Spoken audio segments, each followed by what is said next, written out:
the first names on that lineup? Yeah.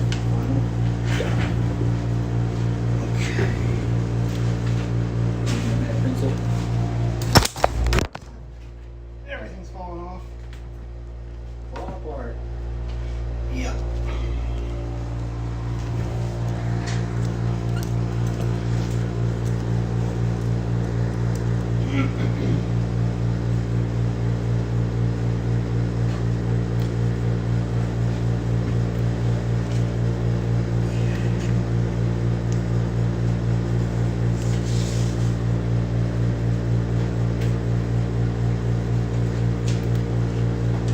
I'm not a fan of a lineup that has just last names. Me neither.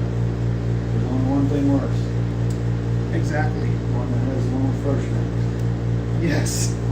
Have you ever seen the lineup like that before? With just first Oh names? yeah, every once in a while they'll play somebody else.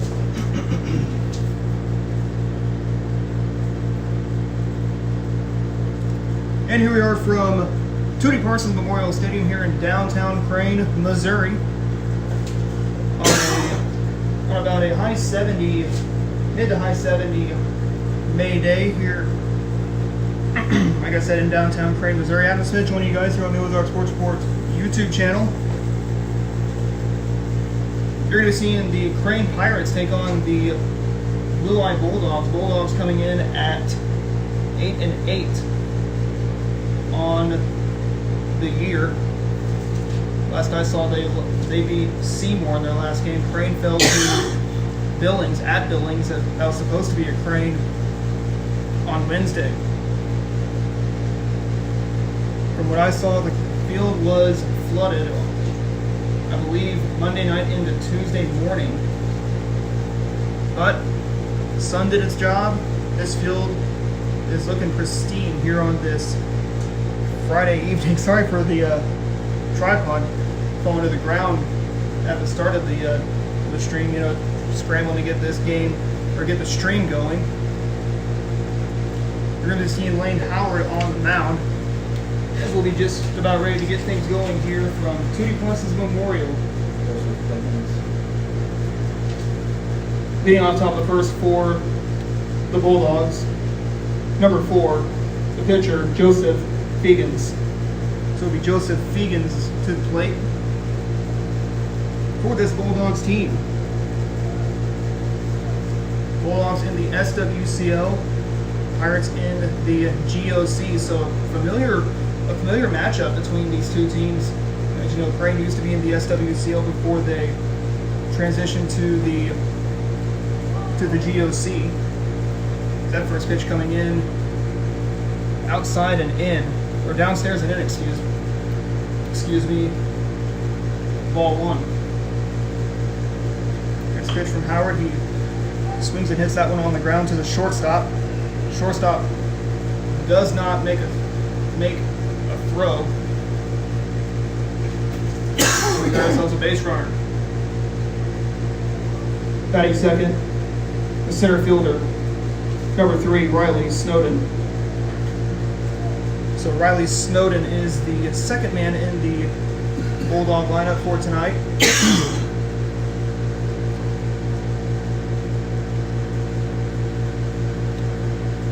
So clouds are starting to come in, even though there are some blue skies. There goes the throw down to second base. It is offline and safe. Currently no scoreboard here at Tootie Parsons Memorial. Scoreboard went out actually on Monday. That was in our game against Spokane.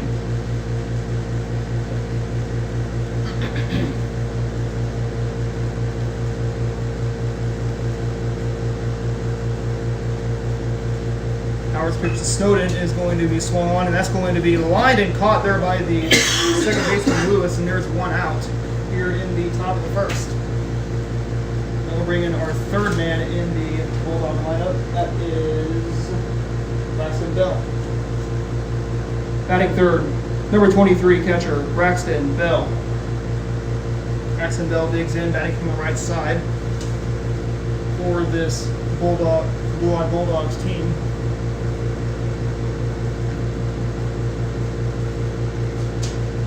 First pitch to him is going to be downstairs and right down the middle. Low, ball one.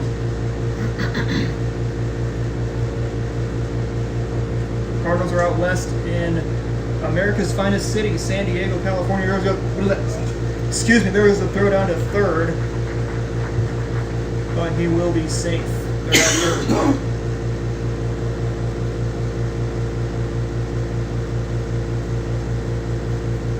2 balls and no strikes is the count. Actually, they got him out at third. I didn't see the signal by the umpire to know whether he was called safe or called out. Pitch swung on, that's going to be a hit. Ground ball bounces off the mound. Lewis fields it, throws on to first, and that'll retire the side.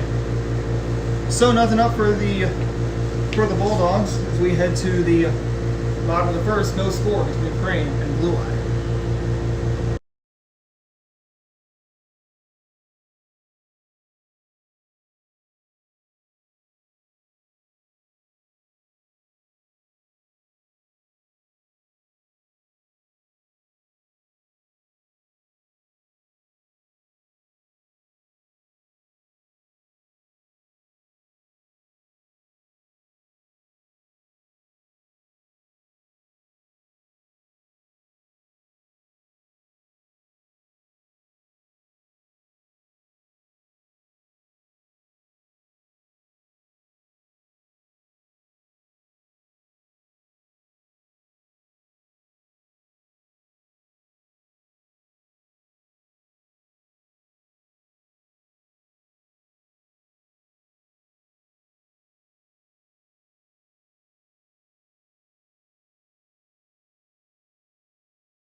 Back here at Toonie Parsons Memorial Stadium,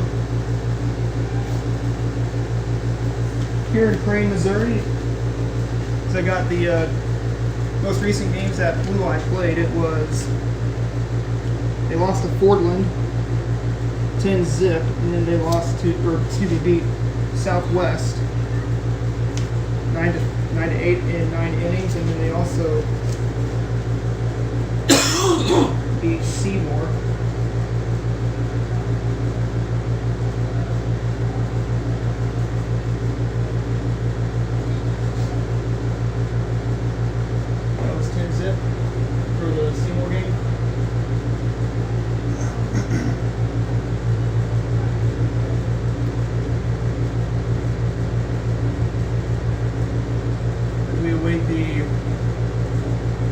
result 11 from to 8.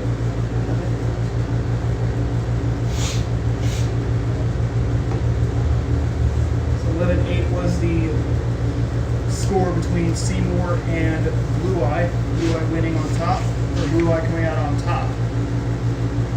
Batting second, number 23, center fielder Cooper Brannon.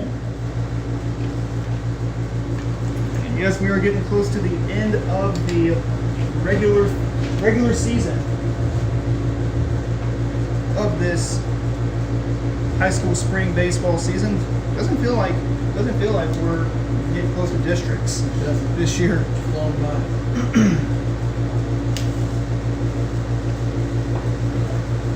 Deacons' pitch is going to be taken downstairs for a strike.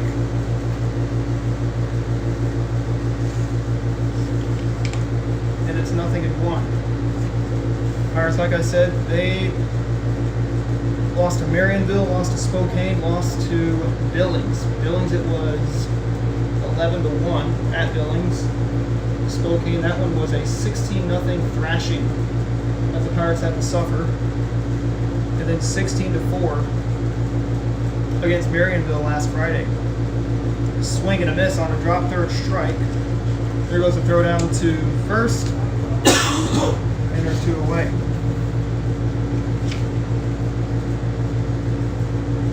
Batting third, number 00, first baseman, Gavin Cram. So the Pirates are without Cam Chisholm tonight after he suffered an injury, sprained his ankle playing basketball. I believe that was during a PE class today. First pitch is going to be taken a little high for a ball, 1-0. So like I said, no score between Crane and Blue Eye. I can tell you these teams are going to want to get some scoring started because we got some rain coming later tonight. Rain's supposed to hit probably around 7 o'clock tonight, so if you can get 10 or 15 runs on the scoreboard, that would be great.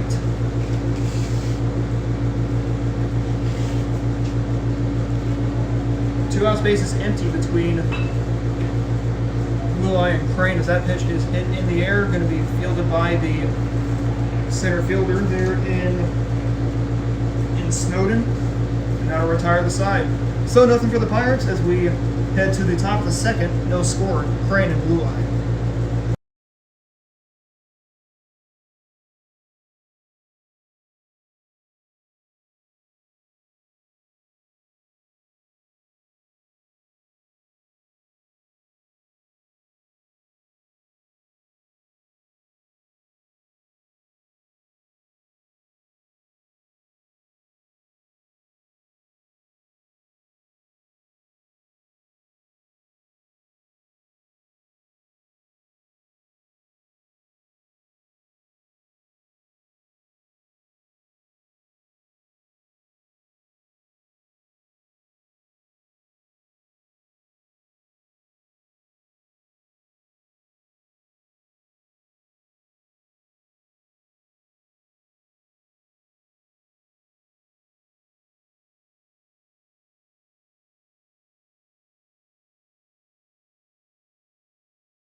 Joshua Road leads off the top of the second inning of play between Crane and Blue Eye with the former head coach of the Crane Pirates, Coach Brian Harmon, a Hall of Famer in the MHSBCA. So you were inducted into the Hall of Fame back in, I believe, March. Was that correct? March 8th. Yeah. March 8th. So just before our season started. So, what kind of accolades does that take for you to get inducted into the NHSBCA Hall of Fame? Well, part of it means I'm old and coached for a long time. But a bigger part is that I had great players, great assistant coaches throughout the year, great administration that let me do my job as a coach, and had a lot of hard workers with me. A lot of hard workers with you. You coached this Crane team for 14 seasons, I believe? 16 seasons as a head coach. 13 as an 13 assistant. assistants. So 2006 to 2022 as a head coach, counting if you count the fall. If you don't count the fall, 2007 to 2022. And then I believe you started in 1994. Is that correct? Fall of 93, yeah. Fall of 1993. 93, 94 season, yeah. So like you said, it takes a lot of hard work. It takes a lot of time. It takes just having the good players to become a Hall of Famer. As there is a road draws a walk. Batting fifth, number 3, right fielder, Bailey Lestude. So it's Bailey Lestude down to the plate, thanks to the walk by road from Howard. And Howard is a familiar name that you've coached. Yeah, I had 12 years of Howard's with his 3 brothers. No 2 at the same time. This is the 16th year in a row the Crane program has been Howard on the team. That just doesn't seem right. No, and it doesn't seem right for Lane to be a senior by now. I still seems like he was in the dugout as a 10-year-old bat boy, making lots of noise and learning the game of baseball. Definitely as the left fielder, and Neal had to dig it out of foul territory. Runners are going to be at second and third with nobody out. And you've actually got the coach against one player. Pardon me, we got a run coming in. That's going to put Blue Eye up on the board. I believe Rose stole first. Or there may have been it probably was a throwing error. Yeah. So now we got a runner at second. Batting sixth, number 8, third baseman Cole Lippy. And this is still the same ballpark that Crane has come to play at. It's gone through a lot of changes throughout your coaching career. Yeah. What are some memories that you know about coaching at this ballpark? Same field I even played on when I was in high school, and even Little League we played some games on it. Lots of renovations. Some of them are forced renovations in the many floods we've had here that have wiped out. 2008 we were able to put the grass on the infield. Summer of 2008. A lot of hard work with community members and players and parents and city workers. And then we've just evolved over the years. 2016, another flood. Grounder past Wiped out the everything. third baseman. That's going to score another run. 2-0 Blue Eye. And we got all new fencing, new backstop, everything at that point. Everything's held up since then. Batting seventh, number 12, second baseman Eli Lakey. Eli Lakey is the 7th man in the Blue Eye lineup. So yes, this ballpark has gone through several renovations. Back in 2008, they put in the grass infield, and then in 2016, they put in new fencing, a new concrete backstop that goes from the first to third base dugouts. And here, it's such a privilege that you've got to play Little League ball on this field, you've got to play high school ball on this field, and you've coached high school baseball on this field. How often do you think you could see a coach that plays and coaches on the same field? Doesn't happen a lot. I know there's some, Clay Stump who followed me did the same. Right to the third baseman, throwing to first, so there's out number 1. Biggest difference between Clay and myself is he was a lot better player than I was. I guess I outlasted him as a coach.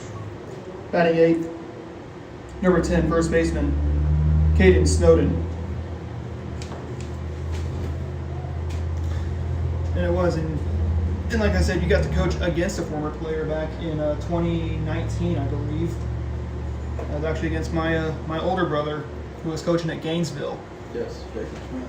Jacob Smith, who was actually a very good pitcher for this Crane team. Jacob came in as a freshman and was kind of awkward growing into his body, and he really made himself into the player he was. If you'd have told me when he walked in as a freshman, this guy will pitch 4 years of college baseball, I would have said, don't know what you're thinking.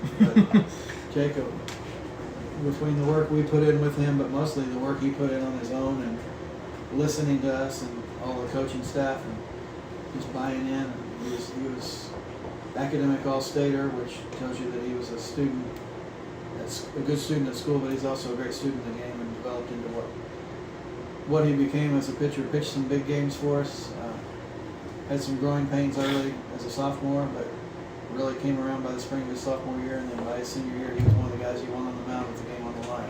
Swing and a miss, strike 3 ends the inning. But the Bulldogs put up 2, and we head to the bottom of the second inning. Should we leave the mic on? We can talk a little more? Yeah, we can talk. Alrighty. So 2-0 Blue. I will keep the mic on, and we will still chat about your Hall of Fame career. As you know, like you were saying with my brother Jacob Smith, who played, he was academic all-state. You know, he did very well academically and also very well on the field. You know, was there anybody that that followed his footsteps in the on the field and in the classroom? We've had several over the years, several academic all-staters, and some of them were great players, some of them were role players. But one of the more recent that comes to mind is Nick Brennan. He was an academic all-stater and a real good pitcher. Became our junior high coach and assisted on our varsity program as well. His brother Cooper plays for the Pirates right now. You know, getting the start of my career was good, just in the fact that I got to play for Coach Conrad as a kid, as a little leaguer, and as a high schooler. Then he brought me on as an assistant coach right out of college, and I learned from him for 13 years. And he went in the Hall of Fame, and Crane is they're the smallest school in the state that has 2 Hall of Fame coaches, baseball coaches. And we're one of 8 schools in the entire state that have 2 Hall of Fame coaches. So he would tell you the same as I would. It's all about the players and the assistants and the parents of those players that have to buy in, and the players that have to give you the maximum effort every time out. Definitely. As we head into the bottom of the second inning, looks like I will see Turley Howell come up to the plate. Leading off the bottom of the second for the Pirates, the catcher, number 35, hitting fourth, Turley Howell. And you know, it's not just the coaches, it's not just the players that make a high school baseball program. It's the city, it's the school, it's the parents that do. And you know, Crane is such a very well-known baseball town. Even though we don't have any state titles here that hang in our gym, as you know, it's mostly been accomplished by our basketball teams. But you know, it's been what, 33 years since we've made a Final Four? Yes. The spring of '93 was our second of back-to-back and our third in 6-year span. Nice catch there by the shortstop, and there's out number 1 as he ran into the infield grass to make that play possible. We've just had some great players over the years. Batting fifth, number 30, pitcher Lane Howard. And those great players have had to buy into the program. You know, you can have all the talent you want, but if they don't buy into what the program is about, you know, I look back at our 2014 team. We had some great leadership. We had 5 seniors, all of them great leaders, and the grades behind them had some leadership. They also followed those guys. I would leave practice every night and maybe come back through town an hour later, and some of them were still down here working on stuff that they felt like they needed to get better at. A lot of that was led by Colton Bott, who was kind of the leader of that team, and came back and coached in our program a couple different times. But it's just buy-in from everybody. Now we're swinging on a strike, and it looks like it'll be 2 strikes. Some very fun times on that. It was a very fun time. 2014. Still, when I drive by here, I envision the crowd we had for our sectional and quarterfinal games, both of those. And quarterfinal game, we had a long rain delay, and the fans were already here. And it's the biggest crowd I've ever drug the field in front of. It felt like postseason baseball down here. So much fun. There is Howard taps that one foul.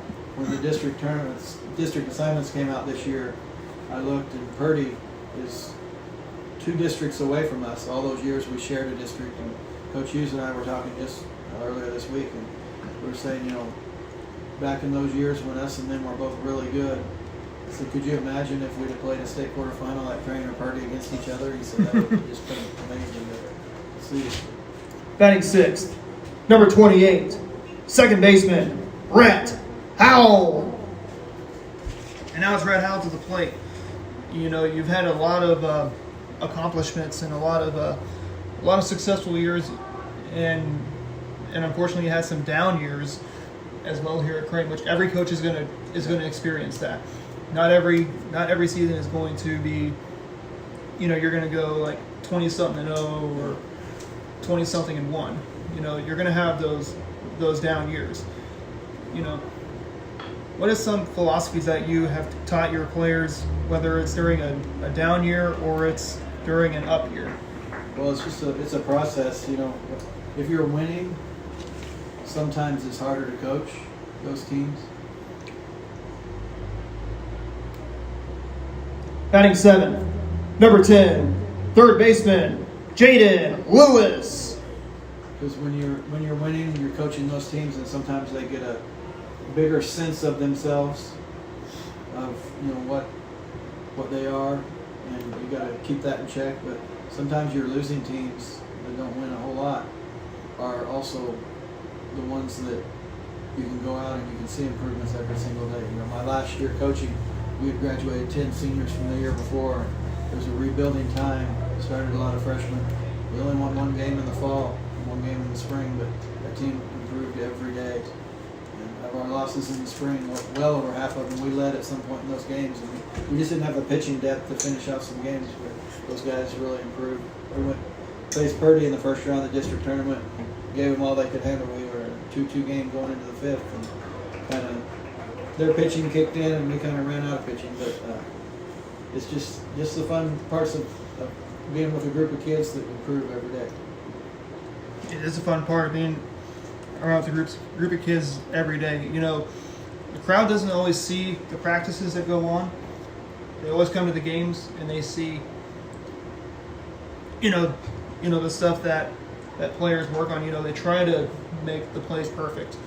That's basically, like I said, the practice is basically like the class. The games are the test. That's exactly right.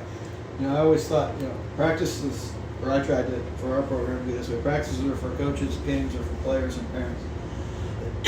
Not that the coaches aren't involved in the games, but practices are when we get to build a plan and try to improve. And sometimes we do improve, sometimes we don't. But that was always toward the end of my career. At the end of, after each game, the first thing I started with when I talked to them was, did we get better today? And most of the time the answer was yes. Occasionally it was no, and it was back to the drawing board, and what do we need to do to get better?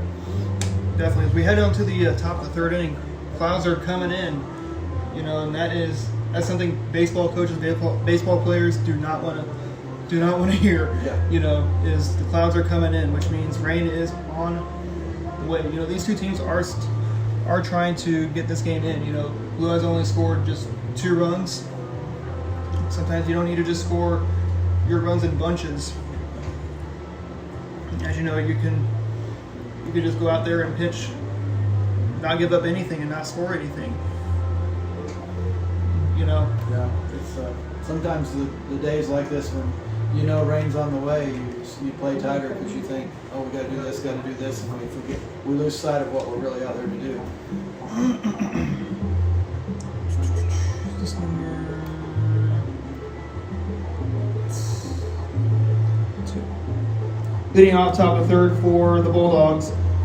Batting ninth in the lineup, number 2 left fielder Bo Brown. Bo Brown, the leadoff man here in the top of the third inning, batting ninth in the lineup actually today. And like we were saying, you know, Blue Eye is up 2-0 right now here in the top of the third. First pitch is going to be taken for a strike. 0-1.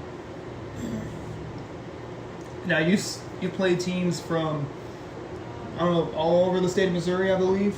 Yes. And also some schools from out of state as well. I believe two of them from Oklahoma, maybe three from Oklahoma, and I think one from Arkansas. Yeah.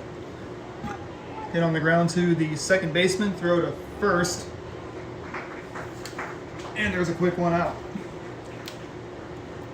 The pitcher, Joseph Fagans. So playing against schools from Oklahoma and the schools from Arkansas and here in Missouri, what is the difference that you've seen from those 3 states? Actually, now that I think of it, we played 4 different schools from Oklahoma. The biggest part is if you play them early in the season, their season starts so much earlier than ours that we may go into a game having played 2 or 3 games and they've already played 18, 20 games. So they've got that experience level. If you play them late in the season, they've still played more games, but you feel like you've settled in. We played a lot of them early in the fall season when we played them. That was going to be laced into left field. The left fielder there in Neal couldn't make the play. Looks like we're going to have ourselves a 1-out double here in the top of the third inning. Once again, Adam Smith joined by head coach Ryan Harmon talking about his Hall of Fame career. You know, he was inducted into the MHSBCA Hall of Fame. Center fielder Riley Snowden. And where was the induction at? Where did you guys have the induction held at? We have a venue where we hold our clinic in January. It's called the Resort at Lake of the Ozarks. It's right on the lake. We hold a 2-day clinic, and typically on the Saturday, the second day of our clinic is when we have our Hall of Fame inductions. But we had a big snowstorm overnight on that Friday and the Saturday. Had to knock the day off around noon on Saturday, and then the venue was gracious enough to give us a reschedule, so we went back and had our banquet where we not only do Hall of Fame, but we honor coaches from the previous year who have had success and players that had success. And, it's a really nice venue. We're sitting out there eating lunch, getting ready to speak at the Hall of Fame, and we're looking out the window and you see the Lake of the Ozarks, and it's just a really neat place. It is a very neat place to have it. And you know, like you said, it's basically a big fraternity in baseball.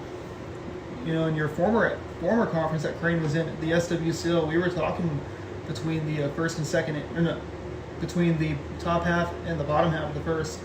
The SWCL is going to be no more. This is the last year of the SWCL. 3 schools broke off a couple years ago and joined the Great Lakes Valley, Crane, Billings, and Spokane. GOC actually.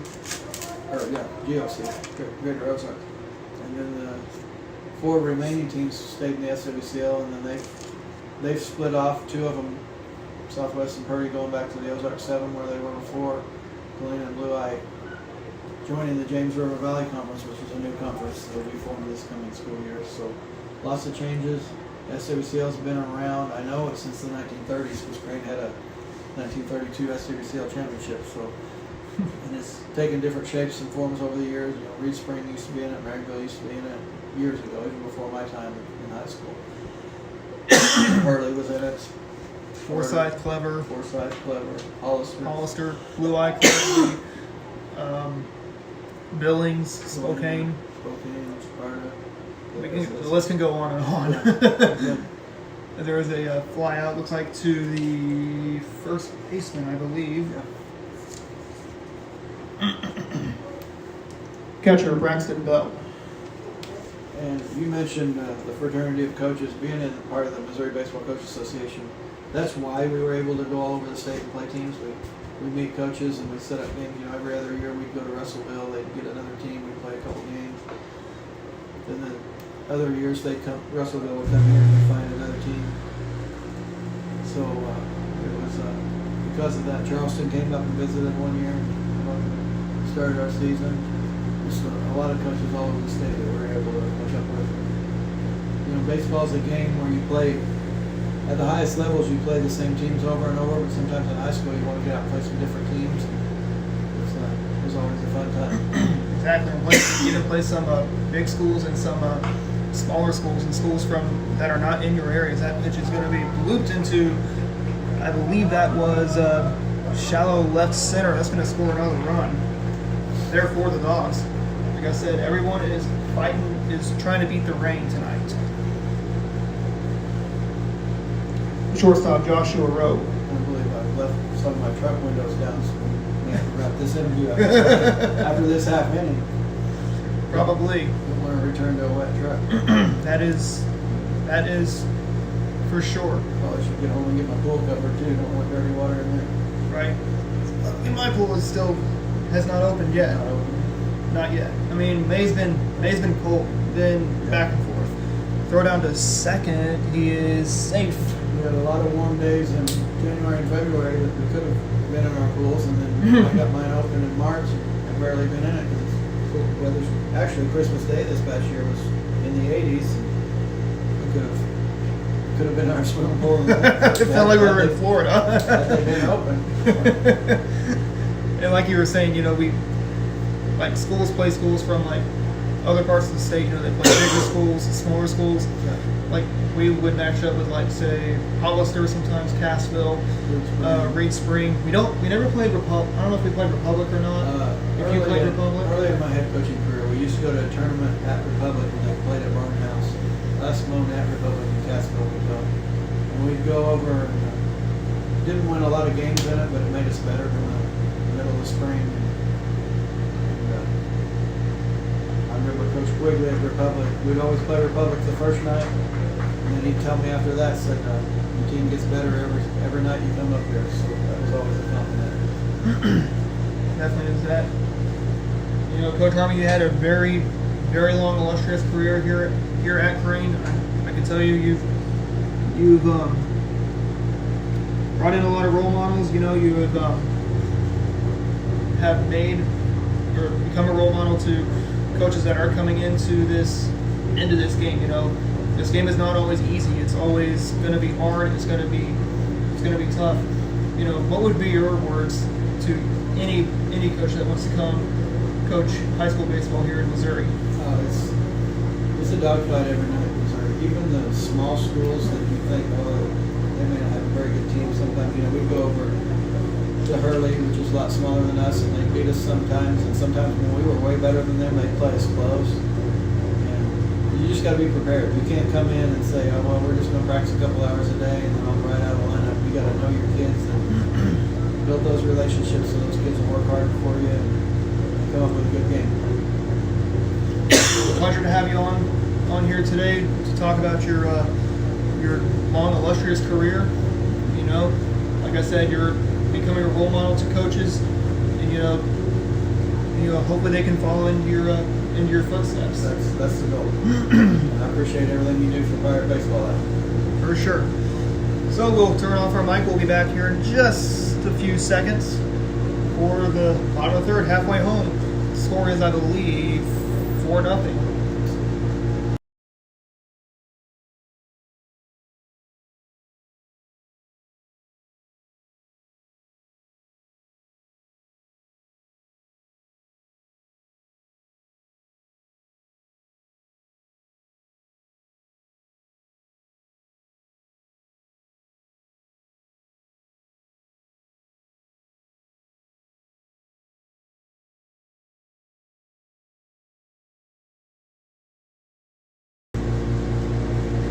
Brody Neal leads off the bottom of the third inning. We were just talking to head coach Brian Harmon during the first, second, and half of the third inning. talking about his long, illustrious baseball career.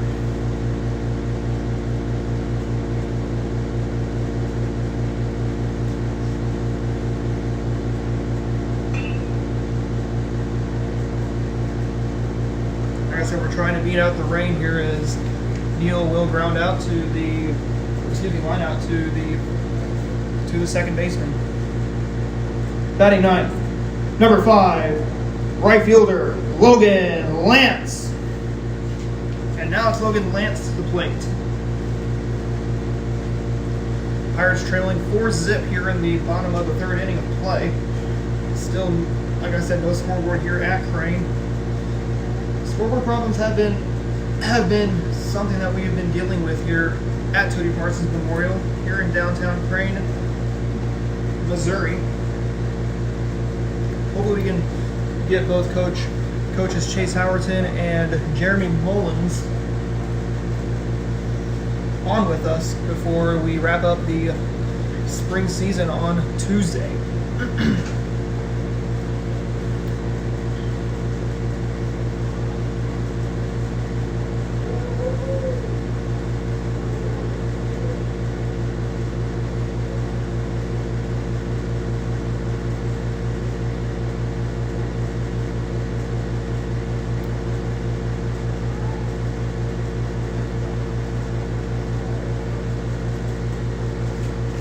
Lance strikes out, now we'll reset the lineup for CJ Conrad. The shortstop, CJ Conrad.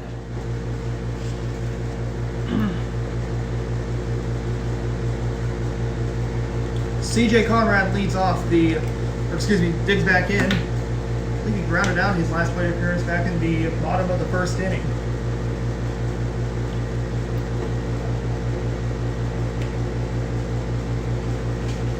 Yes, we are trying to beat out the rain here in Stone County. You see the clouds have came in pretty quickly. Roll roller to the second baseman, throw to first. Hot is going to be high, and that will retire at the side. So nothing for the Pirates as we head on to the top of the fourth inning. It is 4-0 in favor of Blue Eye.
Welcome back to Tootie Parsons Memorial Stadium. Number 22 for Blue Eye, he's not on the roster, is hitting for the Bulldogs.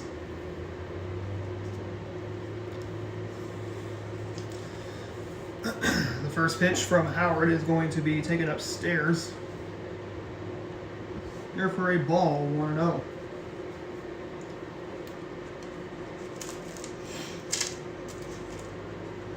hopefully we can get this ball game in before Mother Nature ruins it. Like I said, we got showers and thunderstorms coming this way. So we are going to hopefully get this game in. That's going to hit batter. He tried to jackknife out of the way, 2 balls and no strikes.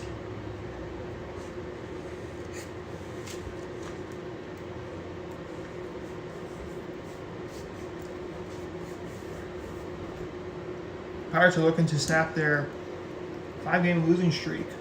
That's going to be ball 4. We'll have ourselves a base runner. Now batting number 9, Remington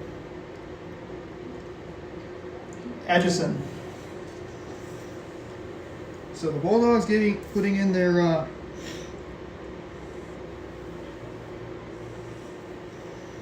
a couple guys that were pinch hitting for Lestooge and Lippy. Probably just to get a couple base runners on.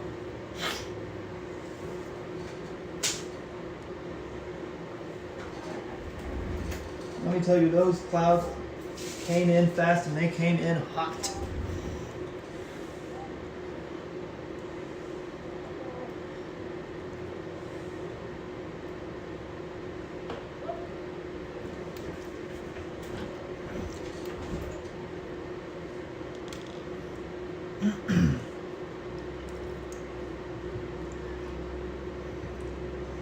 Pitch swung on, and that's going to be rifled foul. Down the third base line.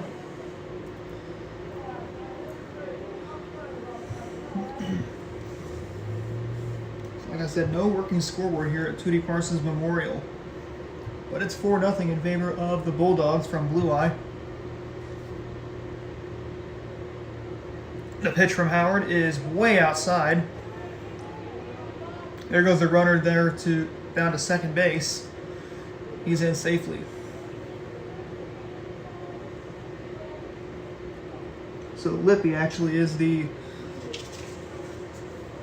So it's not Atchison, it's actually Lippy who is the batter for Blue Eye. That pitch is going to be strike 3.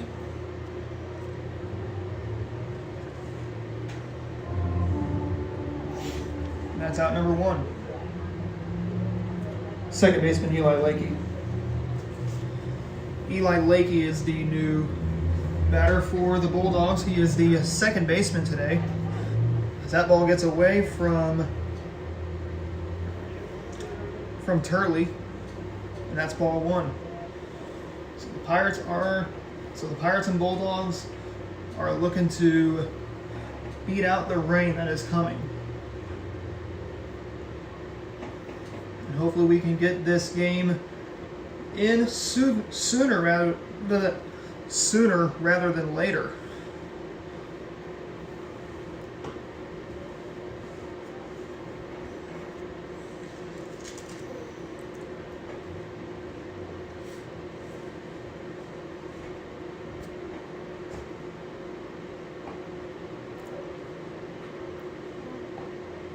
This pitch will be strike 2.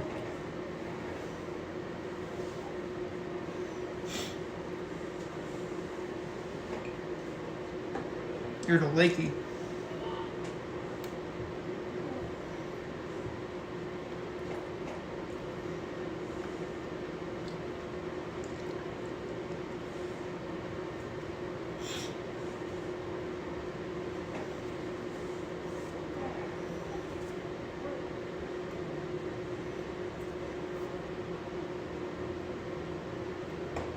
Next pitch outside, ball 4.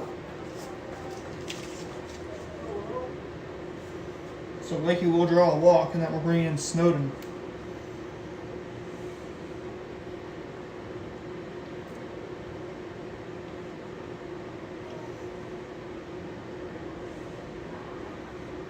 First baseman Caden Snowden. Top of the 4th inning here in Crane. I see some people bringing out their umbrellas on the blue eye side of the field. And like I said, runner goes. Howard stepped off the mound. They're not going to throw home. Like I said, you got to have eyes in the back.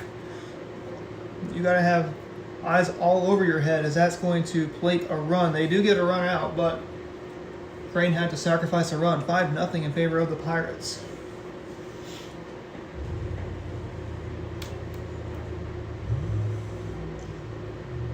Thing is, you can't tell if it's raining, as that pitch is hit out of play. Foul.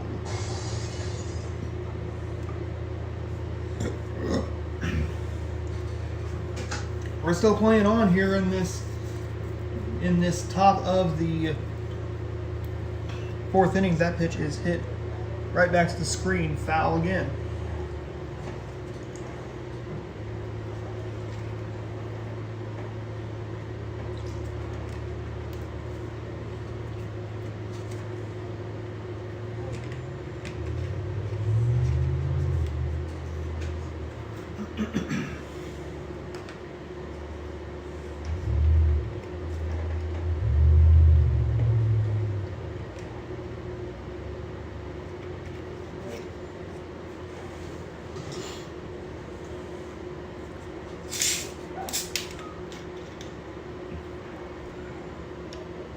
The pitch is going to be kept in front there by the catcher Turley Howe.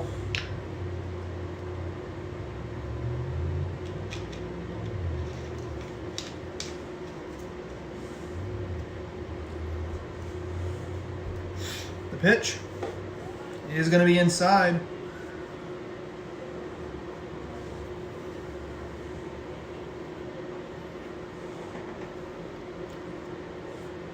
Let me tell you, those clouds came in fast. So judging by a couple fans down the third base side with their umbrellas up, there's probably a light rain going on right now. Left fielder Bo Brown.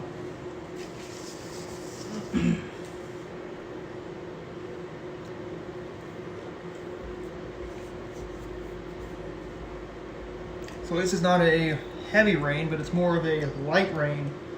I don't hear it hitting the roof underneath the grandstand, which does a very good job usually at at shielding people from the rain and from the sun on those sunny days.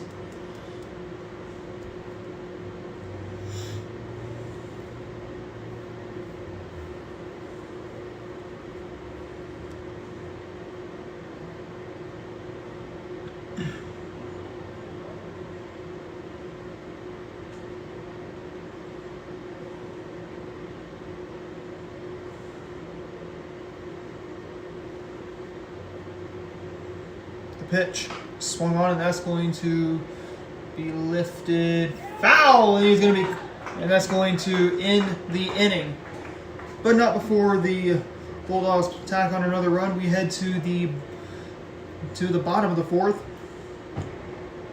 Bulldogs lead at 5-0.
Cooper Brandon leads off the bottom of the fourth inning of play between Crane and Blue Eye. Blue Eye in red and not blue. Crane in blue, actually. This first pitch to Brandon will be taken for a ball, 1-0.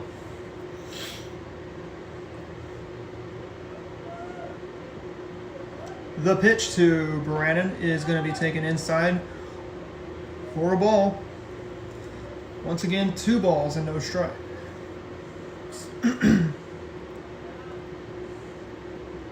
Pirates and the Bulldogs.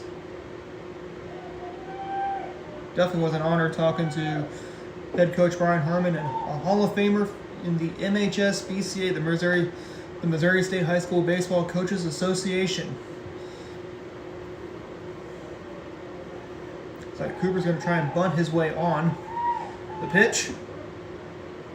That's going to be taken for a strike. Count, I believe, is 2 balls and 1 strike. The pitch. Inside, ball 4, and that's going to put Brandon on first. First baseman, Gavin Cram. And now it's going to be Gavin Cram to the plate. Bottom of the fourth, like I said. Pirates trail 5-0. So let's see if they can get a run or 2 on the board. Crane was held scoreless in their last home game against Spokane. I believe they put up 4 runs in the... Oh, they get him out there at second base. So there's out number 1 here in the bottom of the fourth inning. So like I was saying, Crane, I believe, was able to get just, I believe, 1 run against Billings. That was on Wednesday. That game was supposed to be on Tuesday here at Crane, but Mother Nature was just not cooperating with us.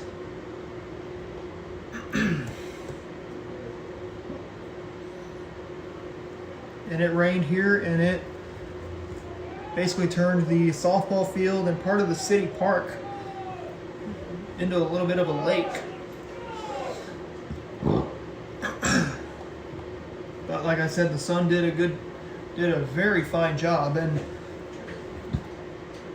in making this field playable. The pitch downstairs and away. That is, I believe, ball 3. So yes, we're working without a scoreboard today. Pitch swung on. That's going to be rifled right past the third baseman and shortstop. That's going to be a base hit. The Pirates get themselves a base runner on. And that will be for Turley Howell to the plate. Catcher, Turley Howell. Turley Howell will be the Pirate catcher and the cleanup man for the Pirates, stepping into the plate for Crane. The first pitch, taken just a little bit outside for a ball, 1-0.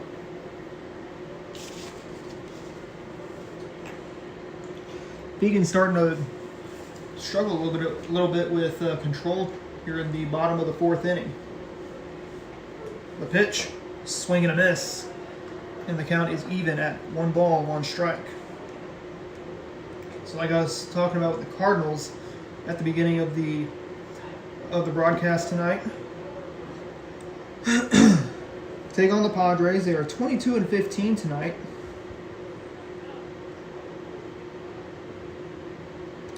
They take on the San Diego Padres. That pitch is going to be rifled right to the shortstop to second for 1. They will not get the trail runner there at first.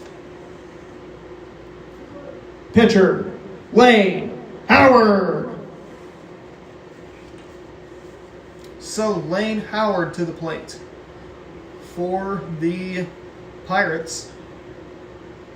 The pitch swung on, and that's going to be laced over the third baseman's head. That's going to be a base hit. Howard's going to stop at first.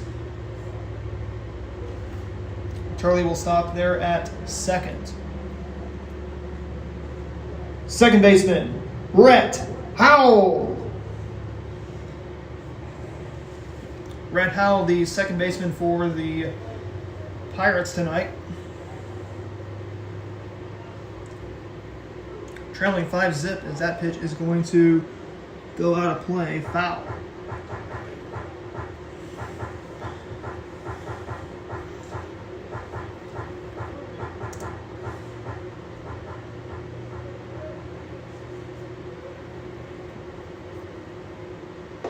Next pitch is going to miss there for ball one, I believe. 1 ball, 1 strike. The count there to Rhett Howell. Swings and tries to swat at that one, but he is unsuccessful. But as he hits it foul.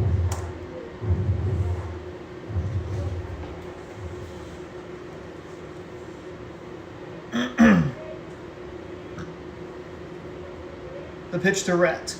Swung on and foul again.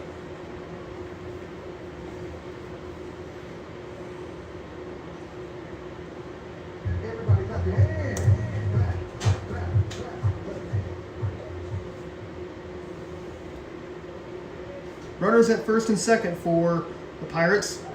He swings and misses, strike 3. And that will retire the side. But the Pirates leave 2 men on. We head to the top of the 5th inning. 5-0 in favor of Blue Eye.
One hour in, we are already in the top of the 5th inning of play. Like I said, these guys are not messing around with Mama Nature coming her way with the garden hose that she's bringing tonight.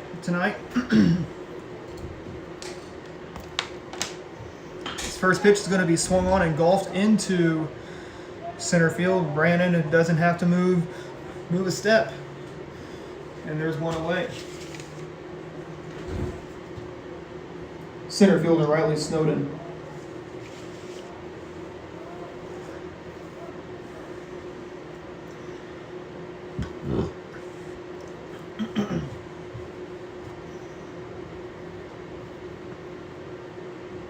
Snowden digs in. He is hitting in the second spot in the Bulldog lineup.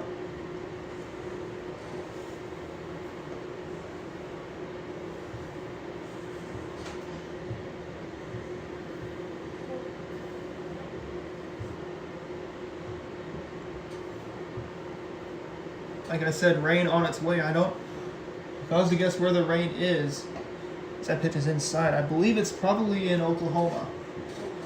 Probably just about to cross the Missouri state line. There was some severe thunderstorm warnings out in Oklahoma, just to the northwest of Tulsa.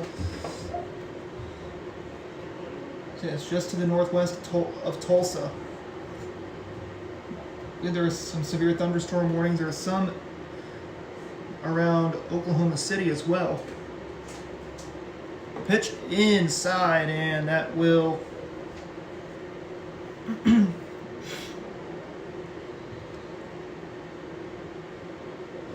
make it ball 3, I imagine.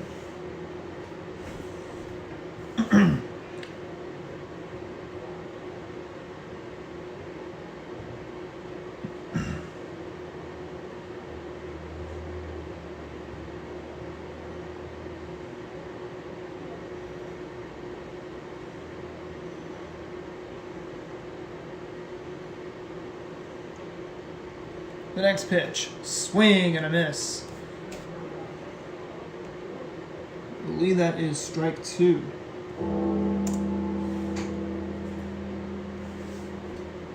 Let's see what Howard can do. The pitch, inside ball 4, and he loses him. We're gonna have ourselves a runner on first. The catcher, Braxton Bell. That's Braxton Bell to the plate. He is hitting third tonight for the Bulldogs. The pitch, throw down to second base, is offline. He swung at it and missed for strike 1.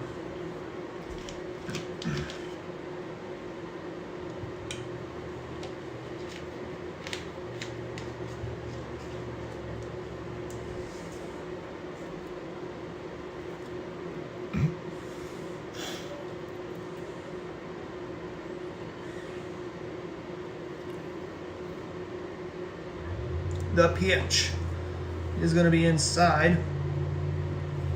1 ball, 1 strike, I believe. Like I said, we are playing without a scoreboard. The pitch is going to be taken out inside for a strike. 1 ball and, 3 balls and a strike, actually.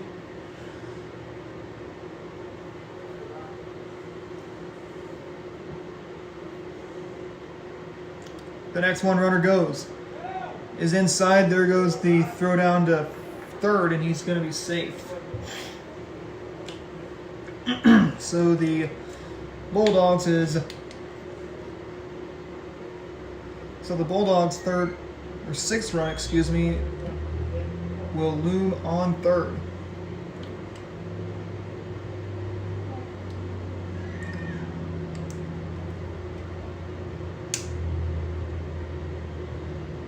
Let's see what Howard can do. The pitch is going to hit him, and that's going to put runners at the corners here in the 5th, and that's going to bring in Josh Rowe to the plate. Shortstop, Josh Rowe.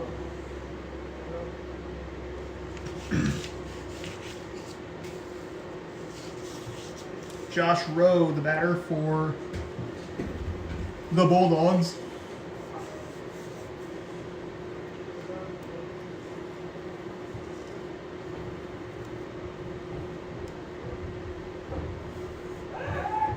Check on the runner. They're at third. But he's back in safely.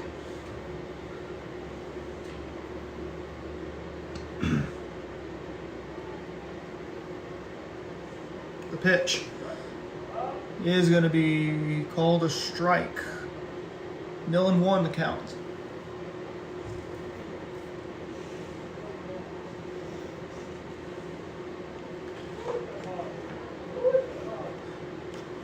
So they call another strike.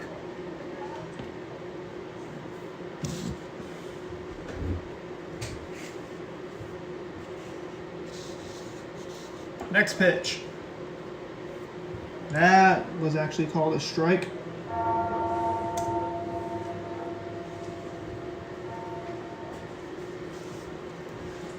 So I believe it is 3 balls and 2 strikes as he tips that one in the glove for strike 3, and there is, I believe, out number 1. Number 22, Andrew Hardesty.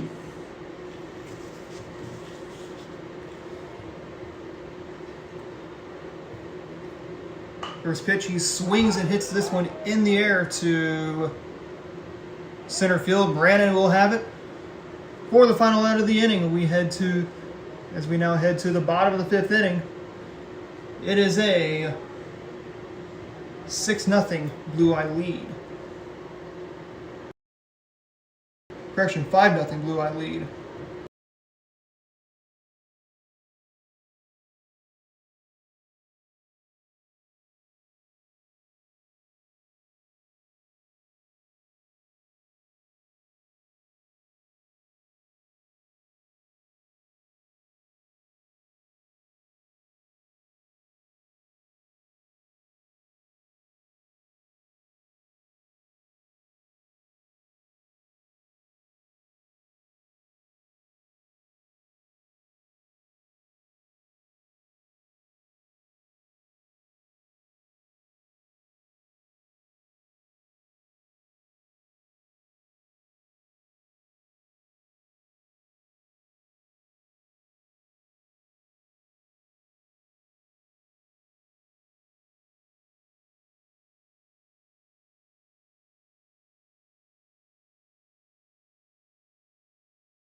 Jaden Lewis leads off the bottom of the 5th inning of play between Crane and Blue Eye. Blue Eye, I believe, has the advantage.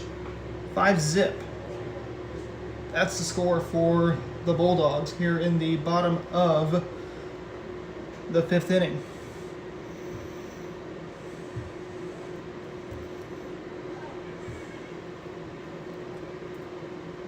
The next pitch is going to be taken for a strike. 1-1. Let me tell you, it is not easy to have a game without a working scoreboard.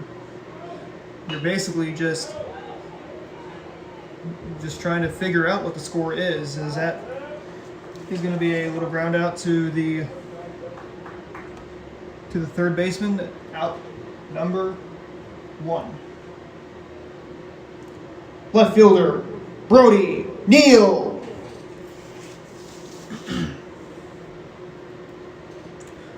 Brody Neal now to the plate for the Pirates.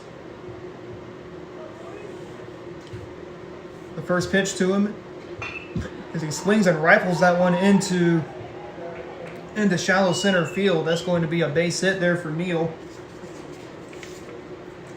So he'll stop at first for a single. Right fielder Logan Lance. Logan Lance, the right fielder for the Pirates. Like I said, here in the bottom of the fifth. Cruising through this game here in the bottom of the fifth. Like I said, we are fighting rain as that pitch is going to be taken outside, throw down to second base. Unfortunately, that's going to lose a base runner. Vert saying he was safe. There's two away. Let's see what Lance can do. Let's see if he can get himself on, or are we going to send this game to the sixth? You'll eventually have to send this game into the sixth inning.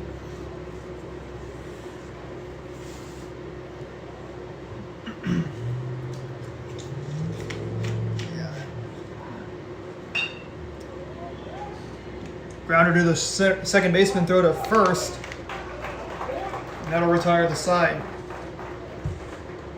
So we played 5 full. We head to the top of the sixth. It's still 5-zip. Blue Eye.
Cole Lippy will be the man to lead off the top of the sixth inning of play for the Bulldogs. Bulldogs have the 5-0 advantage. If the Bulldogs can score 5 more times, then we can see this game end in the bottom of the fifth if the Pirates don't score. Crane's been shut out here at home as that pitch is going to be hit out of play. Foul. That's a little loud.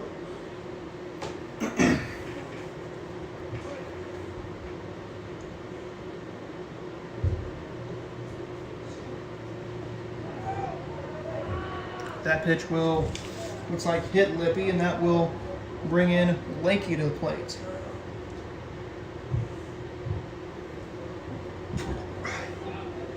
Second baseman, Eli Lakey.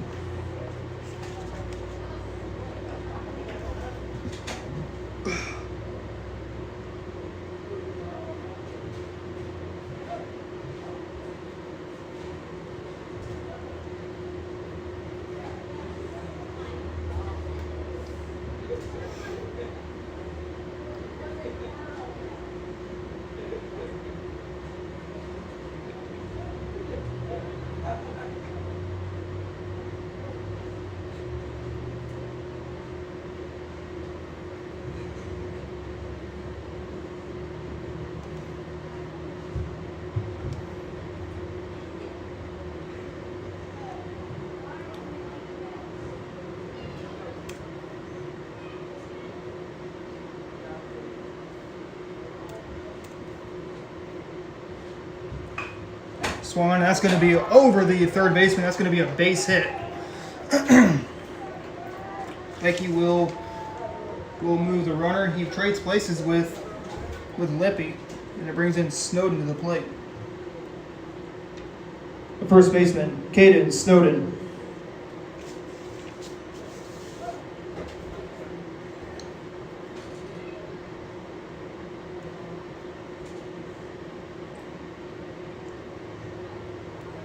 Caden Snowden, the eighth man in the Bulldog lineup.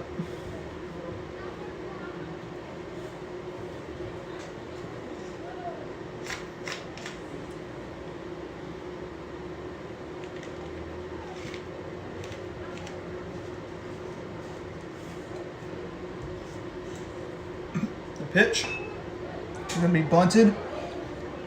Throw down to first is not going to be made. That's going to score a run.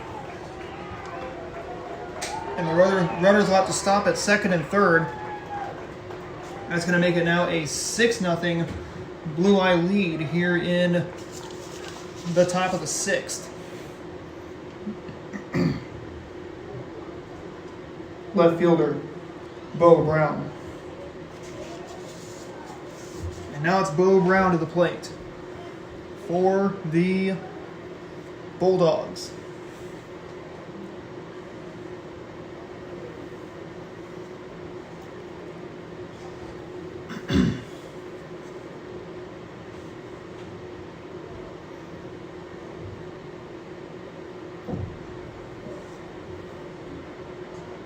Brown, I believe, is holding a wood bat tonight. Third trip to the plate as he faces Howard for the third time tonight.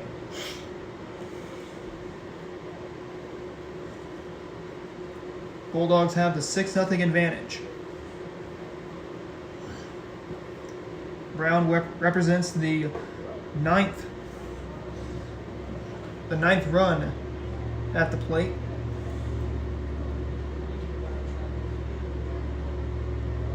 The 10th and deciding run is on deck. The pitch down in the dirt. That'll make it a 2-ball, 1-strike count. There to Brown.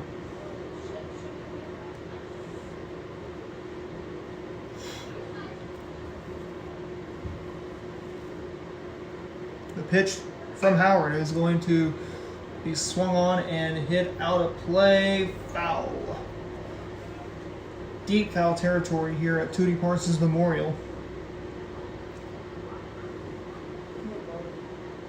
As you know, you got to cover a lot of ground. And the fence is also kind of has an opening here in which the players can make a ball out of play. That light tower is also in play here at the ballpark. That's the light tower that is just down the first base line. The pitch from Howard is going to be up and in. All Turley has to do is throw it right back to Howard. Second and third with, I think, one out here in the top of the sixth inning. The pitch from Howard is downstairs, ball 4. And that's going to load up the bases there for Joseph Fegans.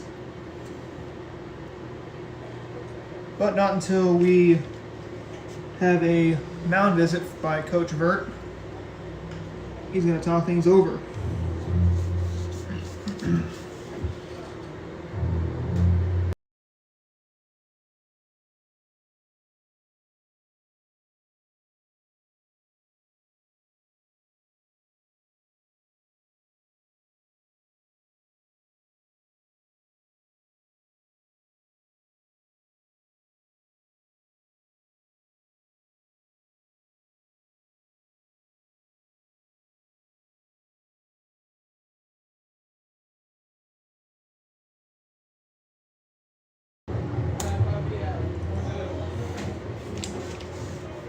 So Howard will see Joseph Fegans, I believe, for the 4th time tonight.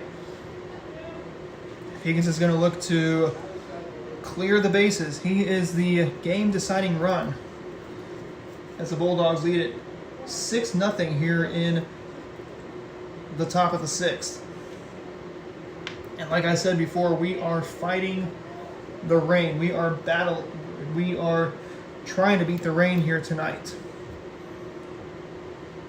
Because we don't want any soakers. We don't want anybody to get soaked on that field. The pitch is going to be swung on a miss for strike one.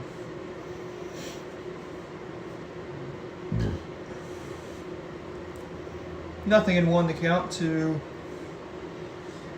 there to Fegans.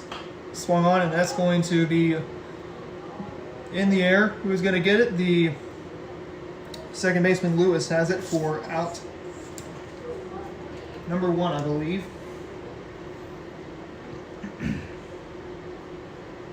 Center fielder Riley Snowden. Riley Snowden will be the next man up for the Bulldogs with one out here in the top of the sixth. Next pitch is going to be swung on and hit foul. Off the screen, strike one.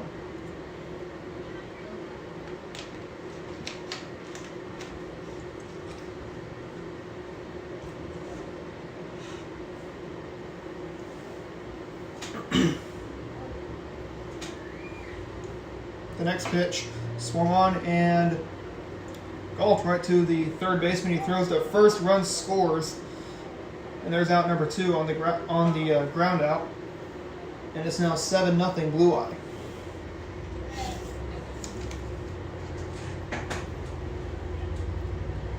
Catcher Braxton Bell.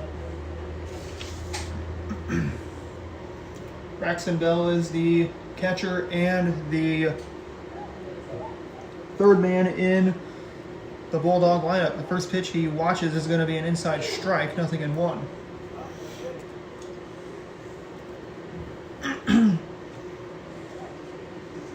Like we reiterated, that pitch is hit foul.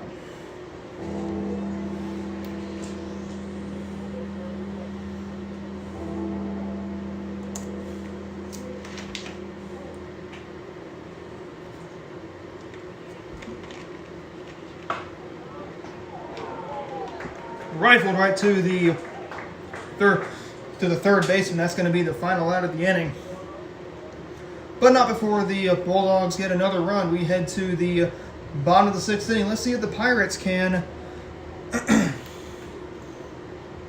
scratch into this 7-0 deficit. We head to the bottom of the sixth, 7-0 Blue Eye.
CJ Conrad leads off the bottom of the 6th inning of play. Man, we are cruising right through this game. But the Bulldogs have just given up, or have scored 7 times tonight. Let's see if Conrad can make a ball levitate,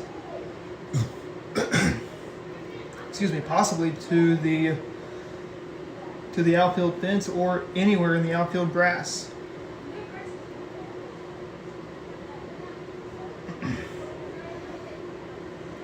First pitch he watches was going to be away, ball 1. Now that second pitch comes downstairs, ball 2, 2-0. You know, both pitchers have not been superb tonight. Lane was tallied with 7 runs in his game. I don't think he's going to be coming back out tonight to pitch in the top of the 7th.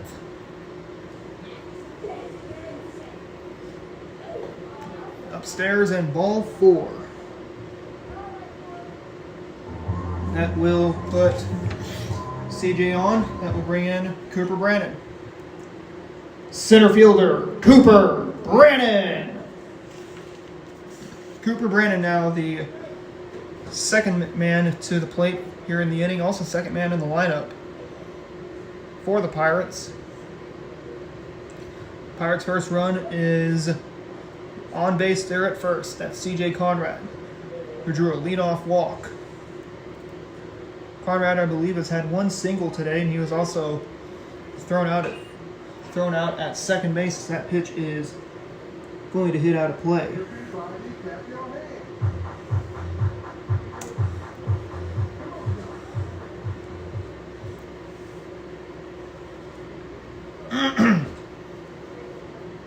The pitch to Brannon is going to be outside. There goes the throw down to first. He's safe.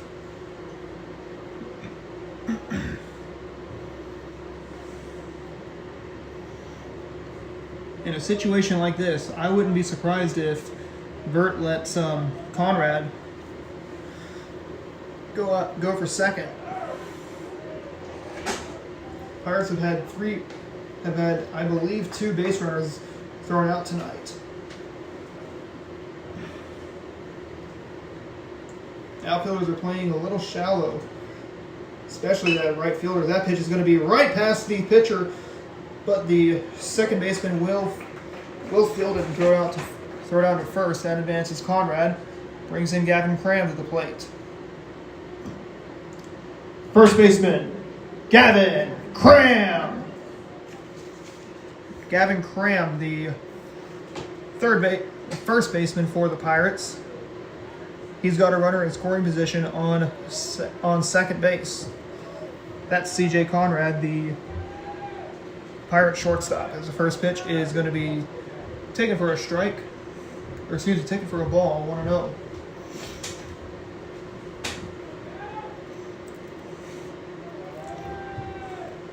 Next pitch is going to be downstairs and away, 2-0.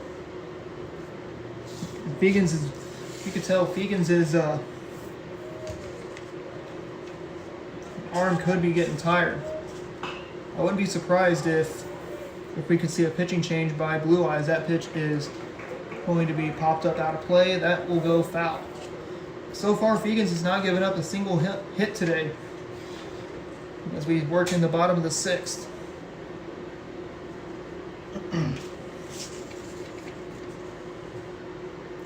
Catcher, Turley Howell. And now it's Turley Howell to the plate. Pirates will stay home. We play Walnut Grove on Monday. And then we will play Greenwood. That will be the final game of our spring broadcast. And that is when the Pirates will head to their district at Fordland. I believe we take on Fordland. They're at Fordland. Fordland is the number 1 seed. For the Bulldogs, they will head home to take on Cassville. That'll be on May 11th. Hit on the ground to the second baseman. He'll throw to first. in plenty of time, and that will retire the side. So the Pirates are scoreless here in the bottom of the 6th inning. We head to the top of the 7th. It's a 7-0 Blue Eye lead.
Josh Rowe lead off the top of the 7th inning for the Bulldogs.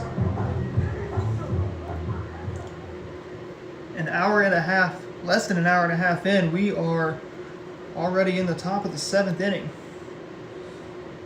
Bulldogs have the 7-zip advantage. First pitch will be swung actually. Yeah, they called it strike one.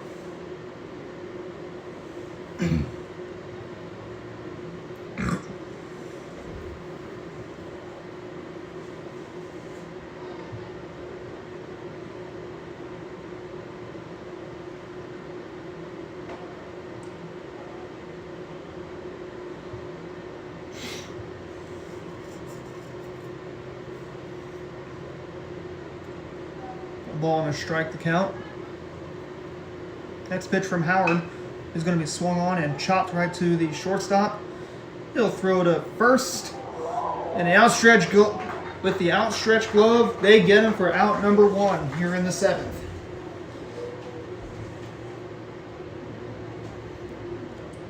The right fielder, Bailey Lestouge.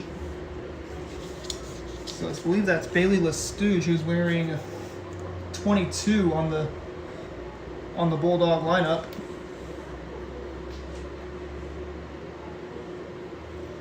The pitch is going to be taken for a strike, 0-1.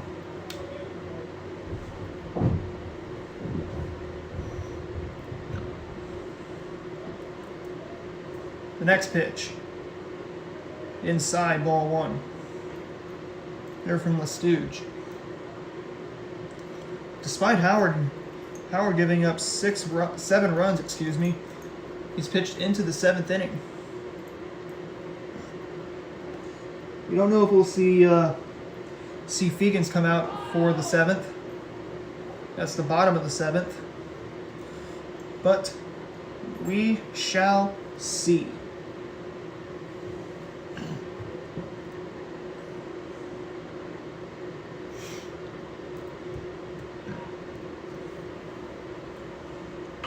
The next pitch is going to be hit. Oh, it's going to be not caught there by the left fielder. They're in Neal. He's going to try and hunt down the ball. Oh! Yes, they're going to give him a triple there at third base. So a 1-out triple here in the top of the 7th inning. That's going to bring in the batter in Cole Lippy to the plate.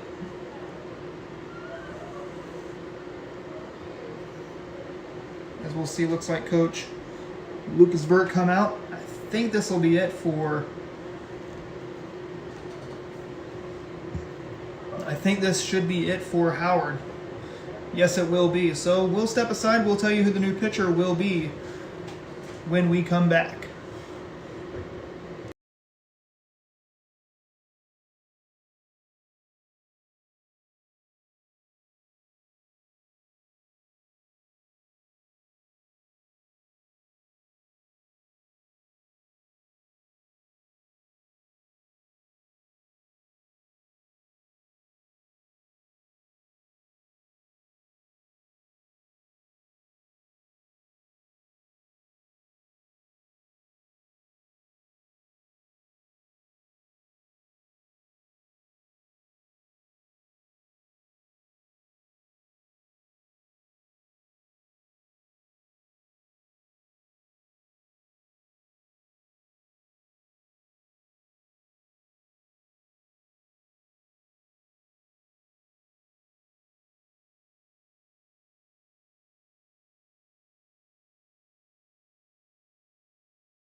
Cole Lippy will lead on, or will dig in. He's going to face Jaden Lewis here in the 7th inning. Howard pitched into the 7th. I'd say about 6 1/3 innings pitched, and he gave up 7 runs. I believe 6 of them might have been earned. I'm not for sure if there was a run scored on an error. The pitch is outside, taken for a strike. 1 ball, 1 strike there to Lippy. The pitch inside, and that's going to make it 2 balls and a strike.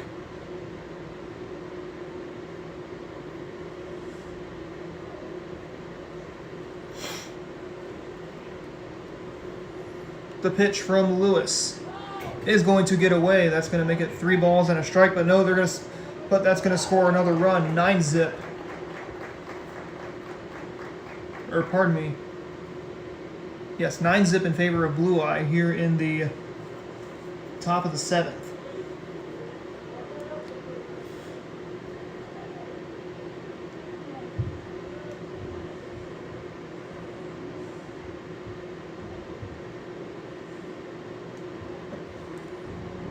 Excuse me. The next pitch from Lewis is going to be swung on and hit out of play, foul.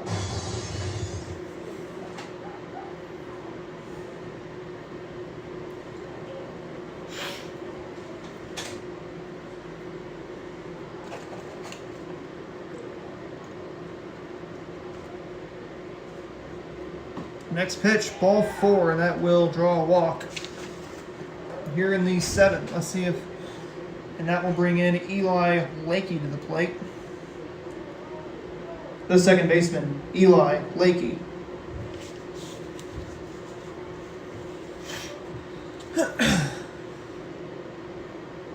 Nine zip our score here in the top of the 7th. Lewis is the new pitcher. They throw to second base. That is not going to be in time.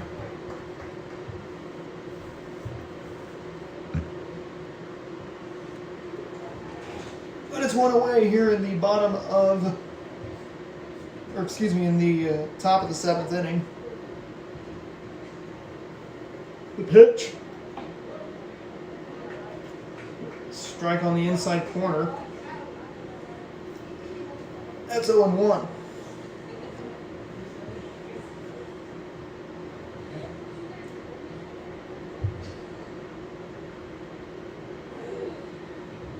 The next pitch. Swan, that's going to be hit on the ground to the second baseman. He'll throw to first. And there is, I think that's out number 2 here in the top of the 7th. I'm going to tell you, without a working scoreboard, it is not easy to know how many outs are in the inning.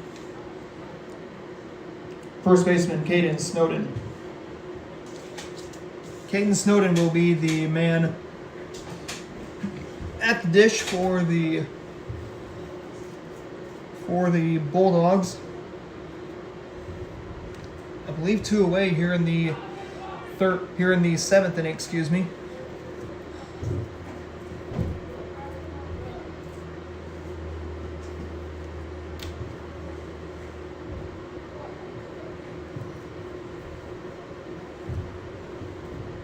Looking at the schedule for the Bulldogs, coming up ahead, they have Cassville at home. Then they will go on the road to Hollister, and then they will take on Greenwood in the Class 2 District 11 tournament. That will be on May 14th, Hollister on May 12th, and Cassville on May 11th. So yes, the district's in sight. The season is winding down here for 2026.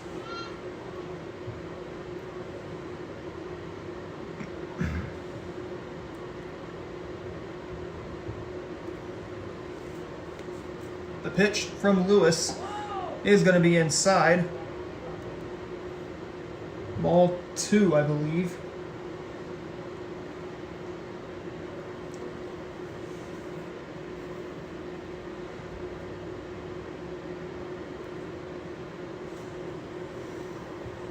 Runner is at first, or third, I mean. 10-0 in favor of Blue Eye.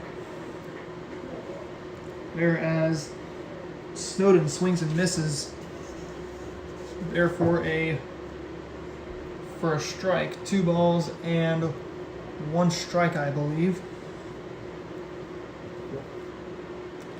The next pitch to Lewis is going to be in the dirt, but the runner stays put there at third. Excuse me.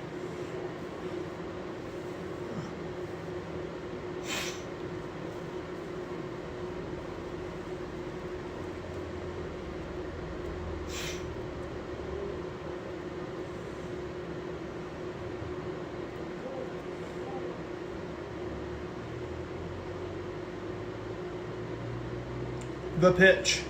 Swing and a miss, and that's strike 3, and that will retire at the side, but not until the Bulldogs put 3 up on the board.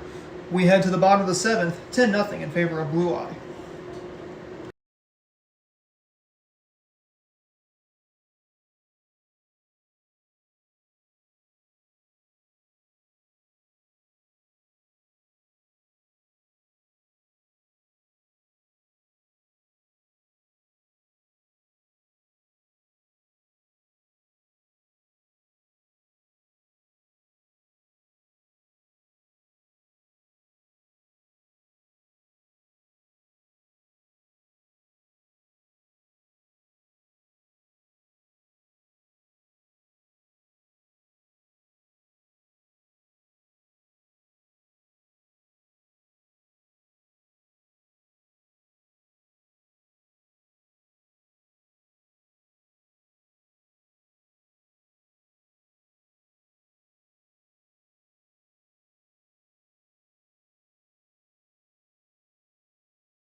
Lighthauer leads off the bottom of the 7th inning of play between Crane and BE Blue Eye.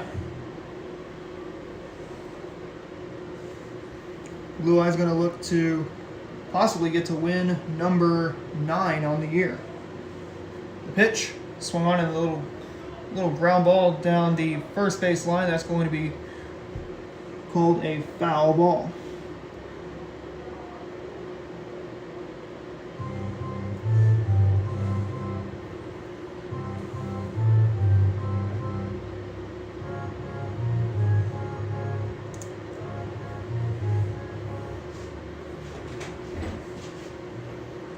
The next pitch to Howard is going to be called a ball.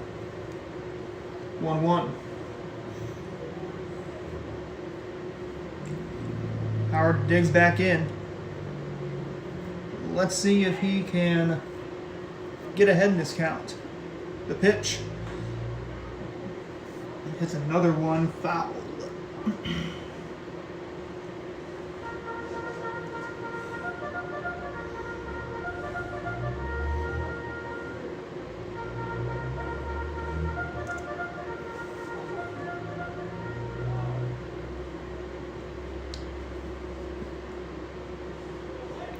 The next pitch to Howard is going to be even again, 2-2. Howard can put up some good ABs, as he has been known for in the past. The next pitch is going to be down and away, 3 balls and 2 strikes.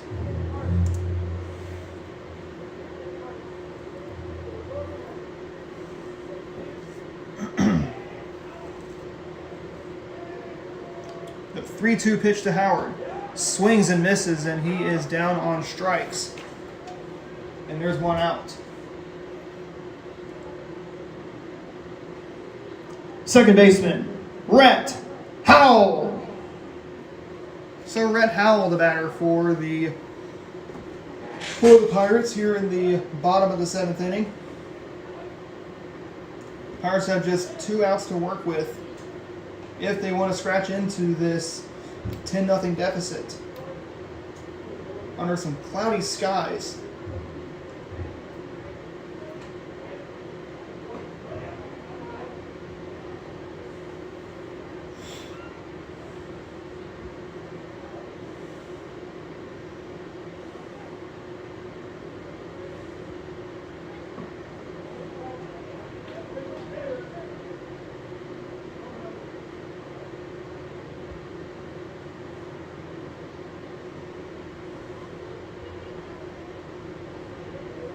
says it's drizzling here in Crane.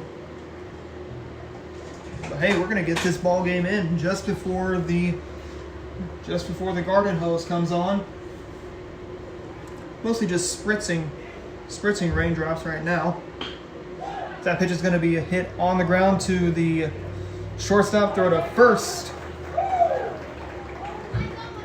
And the Eagles and the Pirates are down to their final out of the game. Lewis, the final chance.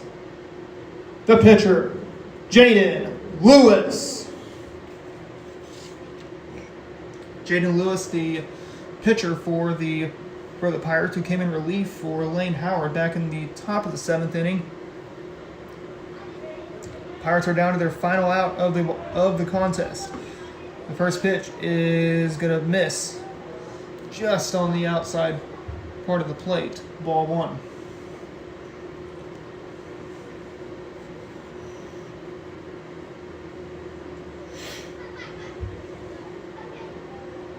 The next pitch. It's the same spot hits the same spot of the zone. Strike 1. They say he didn't go around 2 balls and 1 strike.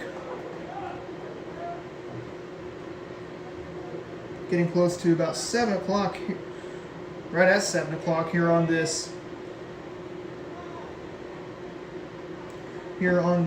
Friday evening.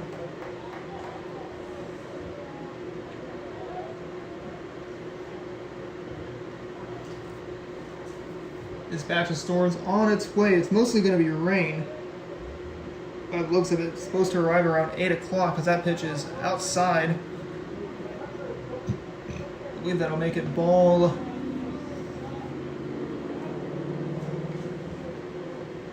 3, I imagine. It looks like the lights are starting to come on here at Tootie Parsons Memorial. The pitch swung on and missed, and that is strike 3 as the Bulldogs take this one by a final score of 10-zip. That looks like it'll drop the Pirates down to, I believe, 4-10 on the season, with just two regular season home games left, and two regular season games left in all.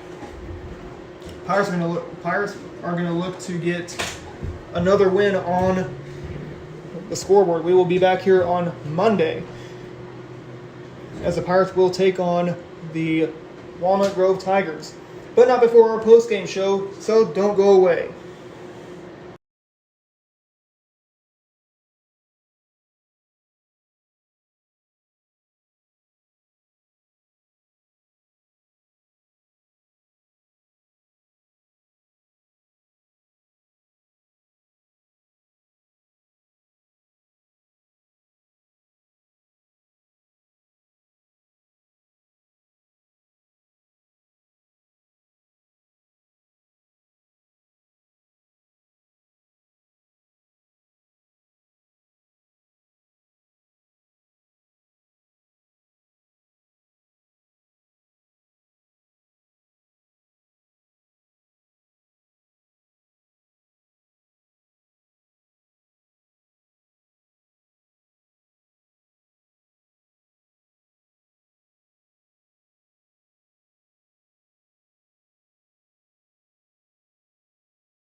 Welcome back to Tootie Parsons Memorial Stadium. I'm here with the head coach of the Blue Eye Bulldogs, Coach Trenton Blankenship. After that 7-zip win over Crane today, Coach Blankenship, we were pretty much battling the rain here today as the skies got cloudy during the game.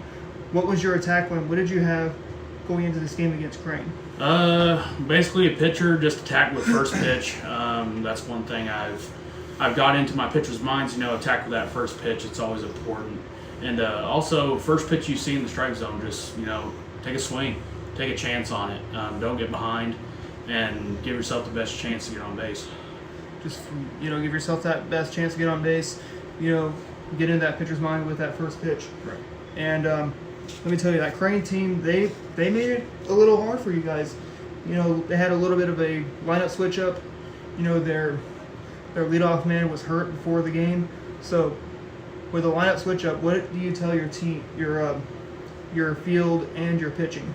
Really, I just tell the team, react minute by minute. Whenever you face adverse situations or whatever, just react minute by minute and don't let it get too big. Just don't let it get too big, and just face with adversity, and just don't let it get too big. Now, talking about your hitters, putting up 7 runs in 7 innings of play. Did you remind your team, rain's on the way, let's just get this game in? No, not really. I just kind of let them play ball. We've practiced a lot in the rain, probably when we should have been inside. So I just prepared them for that, and it showed today. It did show today. Is those practices in the rain, even if you guys were supposed to be inside, they paid off. Talk about your starting pitcher today, and Joseph Fegans, that you brought in. He was dominant, not allowing a single run, pitched into the 7th inning, pitched a complete game shutout. What was his game plan? Yeah, his game plan was just attack with first pitch fastball. He was a pitcher that we didn't have the luxury of 2 years ago. He was kind of an all-position player, and he just started picking up pitching, and he's been our number 2 for this year. So he's a real good asset to have.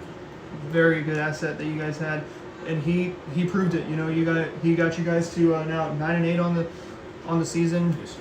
With the season winding down, you guys got 2 games left before district. You guys take on Cassville, which you guys saw earlier this year in the Exeter tournament. What do you know about Cassville?